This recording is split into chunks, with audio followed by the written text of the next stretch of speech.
Welcome to the Tech Egg. Don't get scrambled. Enjoy the video. Color temperature describes light color measured in Kelvin and affects image mood. Daylight is about 5,600 K, and tungsten lighting sits near 3,200 K. Lower Kelvin values yield warmer orange tones, and higher values shift toward blue tones.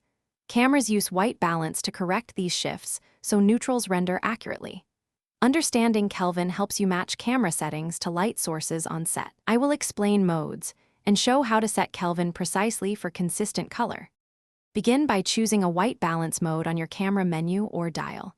Use Auto WB for quick shoots, but switch to preset or Kelvin for consistent results. For custom white balance, place a neutral gray card to fill the frame and meter it carefully. Take a reference photo while the card is evenly lit. In the menu, select Custom White Balance and assign the reference image to lock color.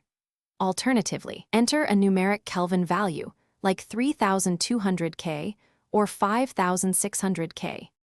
When working in mixed lighting, bracket white balance by plus or minus 200 Kelvin. Shooting RAW preserves color latitude so you can fine-tune later with software.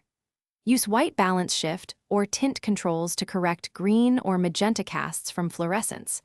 If lighting is consistent, apply color correction gels and set manual Kelvin for accuracy. Record Kelvin values and conditions in your shot log for repeatable results and faster color matching in post-production.